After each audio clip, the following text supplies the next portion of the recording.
말씀 에스라 10장 1절 이하의 말씀으로 주여 이제 회복하게 하소서라는 제목으로 하나님의 말씀을 선포하겠습니다.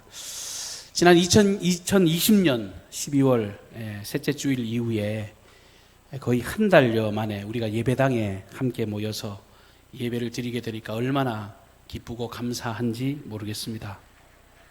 더욱 감사한 것은 그래도 교회 창립 60주년을 맞이하는 오늘이 코로나로 해서 예배 못 드리는 것이 아니라 그래도 이렇게 주의를 지키고 우리가 함께 축복할 수 있는 이 거리두기 단계가 완화되어서 조정되어서 이렇게 한 자리에 모였다는 것 자체도 얼마나 기쁜 일인지 모르겠습니다. 여러분, 그리스도인들은요, 하나님의 절대 주권과 통치를 고백하는 사람이에요. 그냥 우연히 되는 일은 없습니다. 우리는 그것을 고백하는 사람이에요.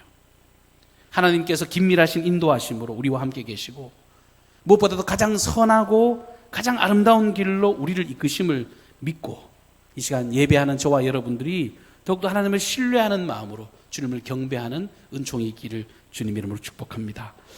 2021년이 거의 한 달이 다 지났습니다만 실상 새해가 밝고요, 우리가 드리는 실제적인 함께 대면하면서 모이는 첫 번째 예배입니다. 늦은 감이 있습니다만 한 해를 여는 첫 시작의 예배로 여러분 인식하시면 좋을 것 같고요. 더불어 창립 60주년 아닙니까? 인생의 환갑이 주는 의미가 있잖아요. 인생의 환갑도요, 완전히 한 바퀴 돌고 새로운 출발을 이야기하는 게 환갑입니다. 그런 것처럼 우리도 새로운 미래를 열어가는 첫 시작. 제가 강경중앙교회 부임하고 제일 많이 들었던 기도 중에 하나가 뭡니까? 새로운 시대가 열렸다고, 새로운 출발이 됐다고, 그런 이야기를 진짜 많이 들었는데요. 그야말로 우리 교회는 오늘부터 새로운 출발을 하게 되는 것입니다. 근데 오늘 이런 시점에서 우리 총회의 주제이자 2021년을 시작한 우리 교회의 표어인 주여 이제 회복하게 하소서라고 하는 이 주제를 오늘 이 말씀을 통해서 우리가 함께 묵상하기를 바랍니다. 에스라서의 말씀을 읽었습니다. 에스라서는 BC 586년 유다 백성들이 이 바벨론에 의해서 나라가 완전히 멸망을 당하고 난 뒤에 자그마치 70년의 세월 동안 그 지긋지긋한 포로의 생활을 보내야만 했습니다.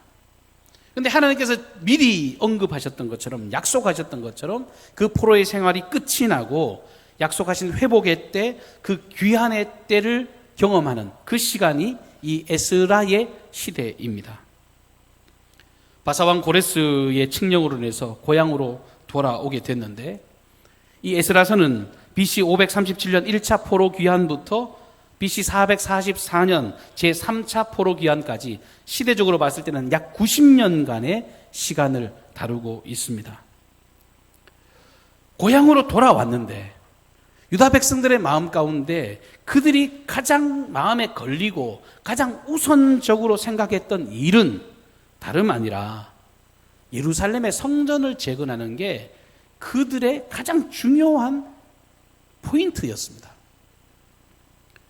하나님 중심으로 살았던 이스라엘 백성들인데 하나님께 범죄함으로 흩어졌잖아요. 그러니까 다시금 제자리를 찾고 보니까 그들 마음 가운데 성전 중심으로 다시금 모여야 되겠다. 그러면서 신앙개혁과 갱신에 초점을 맞추었습니다. 오늘 우리가 읽었던 이 본문이 포함되어 있는 에스라 9장과 10장에는 에스라가 주도한 신앙개혁 운동이 구체적으로 설명되고 있습니다. 여러분, 에스라가 처음 귀환했을 당시에 이스라엘 사회는요, 매우 심각한 문제를 경험하고 있었습니다. 실제로 나라가 뒤바뀌는 그런 시대적 상황이었기 때문에 많은 부분에서 혼란을 경험했을 겁니다. 그런데 그 어떤 혼란보다도 그들의 마음을 아프게 하고 더 크게 혼란에 빠뜨렸던 게 뭐냐면 이 오랜 포로의 생활 가운데서 그들 안에 들어온 그 이방의 풍습, 하나님께서 원하시던 것들을 깨어버리고 이방의 풍습에 물들어가지고 선민으로 구별된 삶, 거룩한 삶을 살아가지 못했던 자신을 바라보게 되었습니다.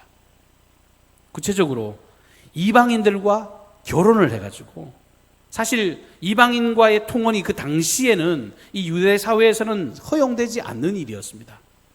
하나님을 경외하지 않는 그들, 그러니까 선민의 이 거룩함이 이방인들과의 통혼으로 말미암아 망가져 있었던 것이 그들에게는 아픔이었고, 이 이스라엘이 다시금 거룩한 하나님의 공동체로 거듭나기 위한 영적 개혁은 무엇보다도 우선적인 과제로 그들에게 요구되었습니다.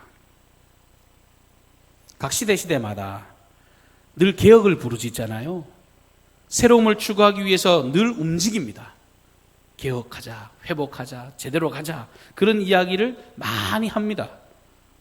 우리나라만 해도 근현대사를 지내오면서 숱한 개혁에 대해서 여러분들 들어 알고 계실 겁니다. 지금 현 정부만 하더라도요, 이 촛불혁명으로 그야말로 정권을 잡고 국민이 강력한 힘을 부여해서 여당 의석이 무려 180석이 되는 절대적인 국민의 힘을 등에 업고 시작한 정부입니다. 그러면서 개혁을 부르짖었지요. 이 정부 들어서 많이 들었던 단어, 너무너무 많이 들어서 아마 외울 겁니다. 적폐청산, 검찰개혁, 언론개혁, 최근에는요 사법개혁까지 이야기가 나와서 그야말로 모든 거 다 뜯어 고치겠다라고 하는 그런 것으로 열심히 움직여 가고 있습니다. 과거에도 그랬고 앞으로도 이 개혁을 위해서 열심히 달릴 거예요. 그리고 틀림없는 건 이 정부가 또 다리 바뀌어서 새로운 정부가 들어서더라도 그 정부에도 또 새로운 개혁을 이야기하면서 계속해서 나갈 겁니다. 근데 여러분, 이런 개혁들을 경험하시면서 어때요? 살만해지셨습니까? 그런 개혁들을 통해서 뭔가 이게 뿌듯한 마음으로, 흐뭇한 마음으로 그런 마음이 드십니까? 개혁은 막 이야기를 하는 것 같은데 이상하게 우리 사회의 피로감은 굉장히 심각한 이만큼 무겁습니다. 국민의 양극화는요, 눈에 두드러지게 드러나고 있습니다. 요즘 이런 부분에 대해서 이야기하면 부인할 수 있는 사람 거의 없을 거예요. 불안합니다. 저는 목회자로서 사실 세상을 바라볼 때 시각이 사실 그렇습니다. 사실 세상의 개혁이라는 것이 이렇게 될 수밖에 없습니다. 늘 강한 힘에 의존하기 때문에. 힘 대 힘이 맞서가지고 새로움을 얻기 위해서 계속해서 치열하게 전투를 벌여야 되니까요, 피곤하죠. 힘이 맞서 싸우는데요. 개혁이면은요, 힘이 맞서 싸우고 충돌하는 일이 계속해서 일어나는 겁니다. 근데 성경에 나오는 이 하나님의 개혁은요, 세상이 이야기하는, 세상이 말하는 그런 힘의 원리에 의한 그런 개혁이 아닙니다. 힘에 의해서 좌지우지되어지는 그런 개혁이 아니라고 하는 것입니다. 하나님의 백성들이 어떻게 하면 새로워질 수 있는가? 하나님의 그 공동체가 어떻게 하면 새로움을 추구하고 그야말로 그 개혁을 완수할 수 있느냐? 오늘 말씀은 그 방법을 분명하게 제시하고 있습니다. 그것은 다름 아니라 하나님 앞에서 자기의 죄인됨을 고백하면서 죄의 길에서 돌이키는 것, 그것이 개혁의 첫 번째 시작이라고 하는 것입니다. 오늘 본문 1절 말씀, 에스라가 하나님의 성전 앞에 엎드려 울며 기도하며 죄를 자복할 때에 많은 백성이 크게 통곡하매 이스라엘 중에서 백성의 남녀와 어린아이의 큰 무리가 그 앞에 모인지라 라고 기록하고 있습니다. 하나님의 백성, 이 이스라엘의 회복은 정치적인 게 아니었어요. 어떤 경제적인 문제가 아니었습니다. 누군가에게 탁월한 지도자에 의해서 움직여지는 것이 아니라 진실한 회개를 통해서 시작되는 겁니다. 자신과 민족의 죄악의 심각성을 깨닫고 영적인 각성과 회복을 위한 전 민족적인 중보 기도, 그것이 회복될 때 이들은 진짜 회복을 기대할 수 있는 것입니다. 지난해 초부터 코로나 팬데믹으로 인해서 전 세계가 아마 제일 많이 언급했던 단어를 하나 꼽으라면 단연 위기라고 하는 단어가 아닐까 생각이 됩니다. 위기. 여러분, 한 번도 경험해보지 못한, 상상도 해보지 못한 초유의 상황을 통해서 개개인의 삶, 공동체의 삶, 사회가 무너지고 국가가 무너지고 어느 곳 할 것 없이 크나큰 위기에 봉착하게 되었습니다. 교회는 괜찮나요? 하나님이 보호하사 우리 교회 만세, 이게 아니잖아요. 하나님의 교회 역시도 늘 함께 모여 우리가 예배하던 그 전통적인 신앙의 패턴이 이 코로나 때문에 무너짐으로 인해서 우리 또한 어려움과 위기를 경험한 것을 우리는 부인할 수 없습니다. 실제로요, 우리가 속한 대한예수교회 장로회, 여러분 우리 교단이요 1912년도에 동로회가 세워진 이후에 지난해 난생 처음으로 마이너스 성장을 기록했습니다. 아마 올해가 지나면서요 그 수치는 더욱 심각해질 것으로 충분히 예견됩니다. 저는 목회자인데요, 각 신학대학들 한두 학교 빼고는요 거의 다 미달이 났더라고요. 신학교를 안 가요. 목회자가 되기 싫다는 거죠. 어떤 신앙적인 것에 관심이 멀어지고 있음이 신학교부터 시작되고 있습니다. 이러한 시대적인 중차대한 현실의 위기 앞에서 여러분, 우리가 내걸어 놓은 이 표처럼 우리가 간절히 소망해야 될 것, 주님 우리를 회복하게 해주십시오. 우리 총회도, 우리 교회도, 여러분 개개인도, 여러분의 가정도 주님 우리를 좀 회복시켜 달라고 그렇게 간구하는 일이 있어야 되지 않겠습니까? 그런데 거듭 말씀드립니다만 이 현 상황에서 진정한 회복을 위해서 여러분 세상적인 방법을 우리가 추구하면 아무런 결과도 기대할 수가 없습니다. 하나님 교회의 회복, 성도의 회복, 그리스도인의 진정한 회복은요 한 사람 한 사람의 진심 어린 회개로부터 시작되어지고 그것으로 완성이 된다는 것입니다. 오늘 지도자인 이 에스라가 하나님의 성전 앞에서 엎드려 울었다, 통곡했다, 그렇게 기록하고 있습니다. 그가 먼저 울었습니다. 통곡했습니다. 우리말 통곡이라는 말에서 충분히 느껴집니다만 이 히브리어 이 빠카라고 하는 단어는요 감정을 억제하지 못해서 아주 크게 소리내어서 울었다는 거예요. 몸부림치면서 자기의 응어리를 풀어냈다는 그런 의미를 담고 있는 단어입니다. 여러분 언제 한번 울어보셨습니까? 어떤 일로 한번 울어보셨어요?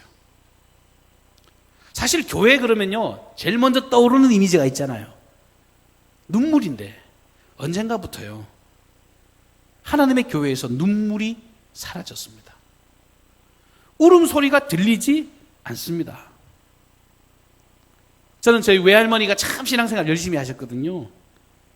우리 외할머니를 떠올리고 그때 막 함께 신앙생활했던 어르신들을 생각하고 여러 어떤 교회의 어떤 분위기를 떠올리면 우리 신앙의 선배들은요 늘 자신의 죄와 민족의 죄악을 바라보면서 늘 우셨습니다. 나 같은 죄인이 용서함 받아서 주님 앞에 옳다함 얻은 것, 그 구원받은 은총을 떠올리면 눈물이 앞을 가리는 거예요. 늘 울어도 눈물로서 못 갚을 줄 알아. 몸밖에 드릴 것 없어 이 몸 바칩니다.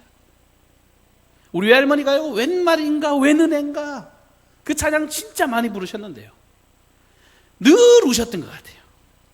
웬 말인가 웬 은혜인가, 이 벌레만도 못한 날 위해 주님이 십자가 죽으셨다고 그렇게 늘 감격의 눈물을 흘리셨던 기억이 제 내리 가운데 분명히 새겨져 있습니다. 십자가를 떠올리면 감사의 눈물이 나고 감격의 눈물이 흐르고 회개의 눈물이 흐르고 마땅히 감당해야 될 사명을 떠올리면 감당하지 못할 때는 그것을 가슴을 찢으면서 울고 감당할 때는 나 같은 것을 하나님이 사용해 주셨다고 울고, 여러분 늘 그 눈물이 마르지 않았습니다. 누가복음 23장 28절 말씀에 보면 예수님께서 십자가를 지고 골고다 언덕을 오르실 때 예수님을 바라보면서 그 처절한 고난을 당하신 주님의 아픔을 보면서 많은 여인들이 눈물을 지었거든요. 그런데 예수님께서 오히려 그 여인들을 향해서 그 십자가 지고 가시면서 여인들을 향해서 이렇게 말씀하세요. 예루살렘의 딸들아, 나를 위하여 울지 말고 너희와 너희 자녀를 위하여 울라. 지금 나 때문에 울 때가 아니야. 너희들을 위해서 울어야 한다. 너희들의 가정을 위해서 울어야 한다. 너희들의 교회를 위해서, 이 지역을 위해서, 세상을 위해서 죽어가는 많은 생명들을 바라보면서 울어야 한다고 주님은 그렇게 말씀하셨습니다. 사랑하는 성도 여러분, 오늘날에 이 한국 교회, 이 하나님의 교회에서 눈물이 사라진 것, 회개할 죄가 없기 때문에 그 눈물이 마른 것일까요? 아니면 혹시 나 이미 구원 받았는데 뭐 맨날 청승맞게 눈물만 짓고 앉았나? 그건 맨날 우는 거 주책스러운 일이다라고 그렇게 생각하면서, 여러분, 그래서 눈물이 메마른 겁니까?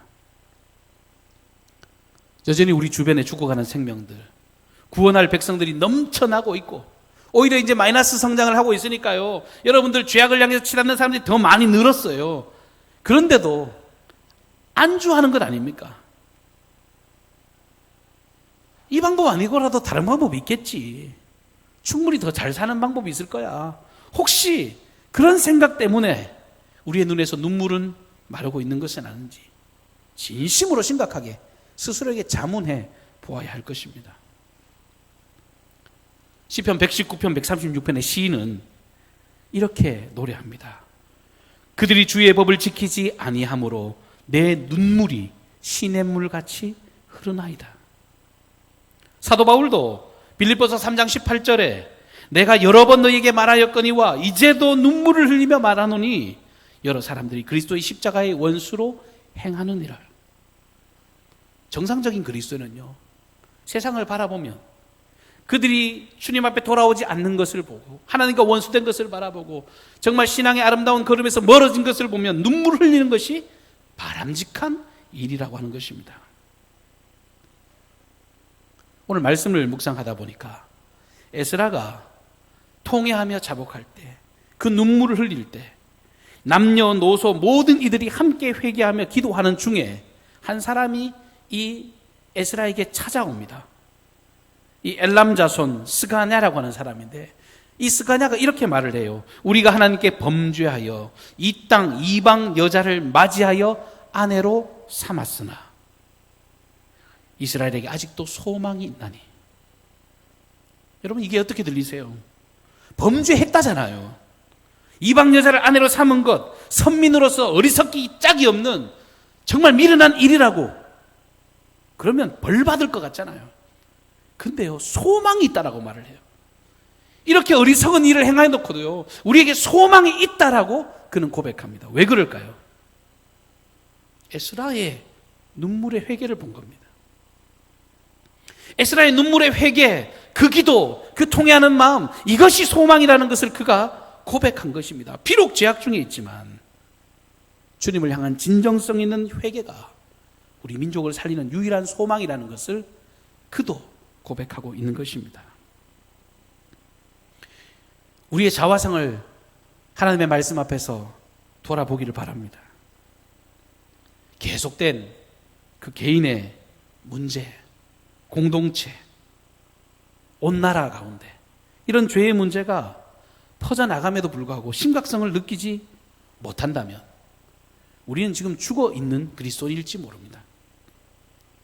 어떤 사람은요, 회개를 이야기하면요, 그래 알겠는데 나 하나 회개한다고 무슨 큰일이 일어나겠냐고. 1907년의 평양대해봉운동은요, 나 하나쯤이야가 아니라 나 하나의 회개가요 들풀처럼 번져서 전국을 뒤흔드는 영적인 대각성운동으로 일어났습니다. 기독교 운동은 회개운동이에요.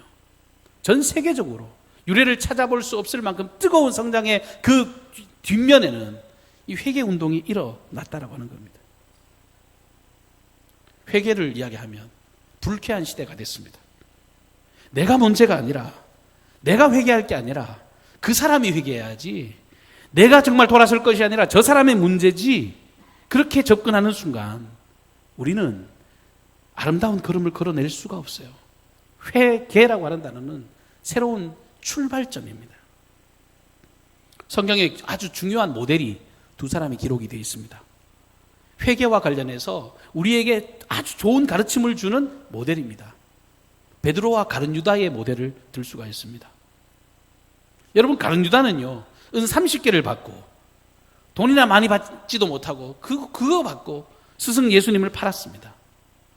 그래도 후에 양심의 가책을 느끼고 자기가 받은 그 돈 주머니를 이 사내들인 자기를 돈 주고 매수했던 그 사람들 앞에 집어 던졌습니다.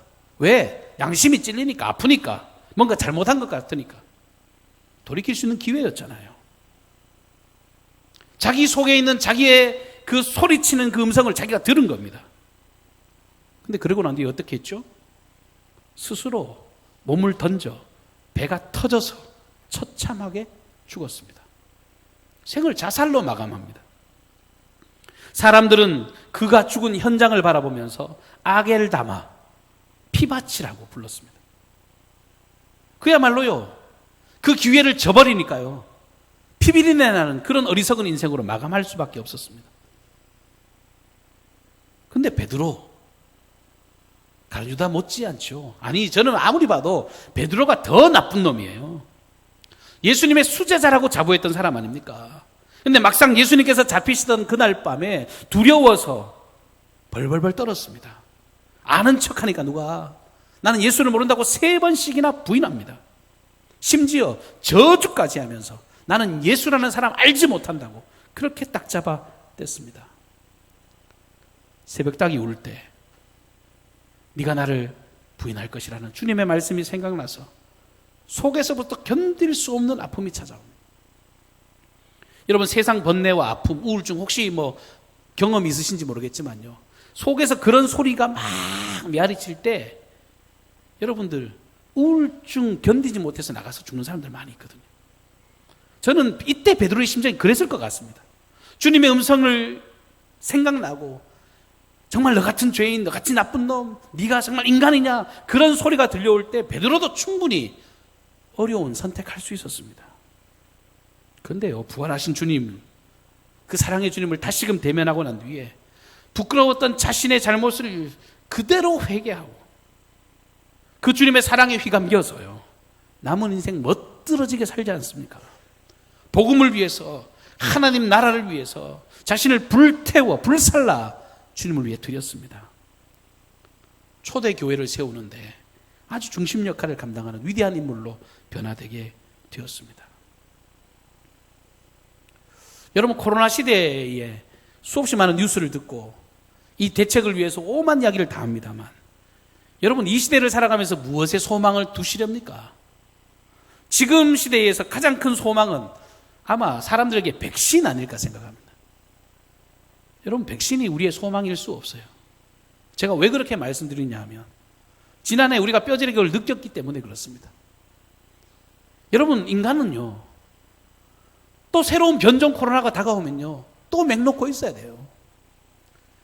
그게 우리의 단편적으로는 우리의 어떤 기분을 좋게 하고 우리의 위기를 극복하게 할 수 있는 그런 도구일지는 몰라도 우리의 소망일 수 없는 겁니다. 우리 강정중앙교회가 걸어야 될 진정한 소망이 뭐냐? 여러분, 오직 주님이심을 믿음으로 고백하기를 바랍니다. 한국교회가요, 너무 단조로운 이야기 같지만 성장 일로를 걸었습니다. 1200만 그리스도인까지 자랑했으니까. 근데 그렇게 걸어오다가 진짜 바라봐야 될 주님을 놓쳐버렸어요. 하나님을, 예수님을, 성령님을 빙자해서 우리가 함께 모이기는 했는데 그 안에 주님의 이름만 드러나야 되는데 이상하게 돈이 주인이 되어버렸습니다. 제가 목회자니까 목회자 욕을 해야지요. 만나면 성도들도 마찬가지예요. 그 교회는 교인이 몇 명이냐? 건물 시설은 어떠냐? 교세를 자랑하고 교회의 예산이 정말 실제적으로 정말 자기의 어떤 그 뿌듯함을 주는 어떤 도구로 전락합니다. 교회 내에 여러 가지 선거들이 있죠. 총회장을 뽑는 선거. 정치적인 중요한 잣대가요, 그 재력 여부에 달려 있더라고요. 저는 젊은 목사니까 미래에 그런 생각해봐요. 내가 나중에 한국교회 책임을 지는 역할을 감당할 때 이 정치 제도 자체를 바꿔야 되겠구나 생각을 해봐요. 여러분, 목회를 아무리 잘하고요, 하나님 앞에 아무리 신실하고요, 누가 봐도 저분은 진짜 목회자다 그러는 분은요, 절대로 총회장이 될 수 없습니다. 특별히 그 교회가 작다면 결단코 총회장이 될 수 없습니다. 지금 구조로 그래요.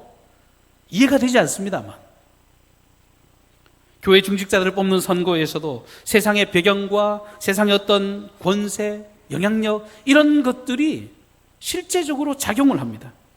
예수님께서는 네가 오른손이 하는 일 왼손도 모르게 하라고 하셨지만, 교회가 봉사하고 섬김을 이야기하면서도 정말 신문과 방송에 이 교회에 구제하는 그 일을 대서특필합니다. 어떻게 하면 얼굴이 더 잘 나올까? 어떻게 하면 크게 낼까? 기사를 더 크게 낼까? 뭐 경쟁하듯이 그런 과거를 우리가 살아왔습니다. 무엇보다도 오른밤을 치면 왼밤을 돌려대고, 억지로 오리를 가자는 자에게 심리까지 동행해주고, 겉옷을 달라는 자에게 속옷까지 벗어주라는 그 가르침 싸그리 무시하고, 오히려 이에는 이, 눈에는 눈, 율법을 깨고 이렇게 살라고 말씀하셨는데 오히려 그 길로 율법주의로 회귀하는 어리석은 걸음을 걸어갑니다. 하나님의 교회의 본질이 뭡니까? 사랑, 희생, 섬김, 용서. 이것이 교회의 유일한 가치입니다. 이거 깨어지고 이거 타협하면요, 하나님의 교회는 단 한 걸음도 영향력을 주거나 사람 살리는 일을 감당해낼 수가 없습니다. 근데 이런 가치가 사라지고 손해보면 미련한 사람인 것처럼 분을 참지 못하는 시대를 살아가고 있습니다. 예수님께서는 많은 제자들과 사람들이 모인 자리에서 하나님 나라를 전하시면서 분명히 이렇게 말씀하셨어요. 만일 내 오른눈이 너로 실족하게 하거든 빼어내버리라. 내 백처 중에 하나가 없어지고 온몸이 지옥에 던져지지 않는 것이 유익하며, 또 만일 내 오른손이 너로 실족하게 하거든 찍어내버리라. 내 백체 중 하나가 없어지고 온몸이 지옥에 던져지지 않는 것이 유익하니라. 끊을 거 끊어야 돼요. 버릴 거 버려야 돼요.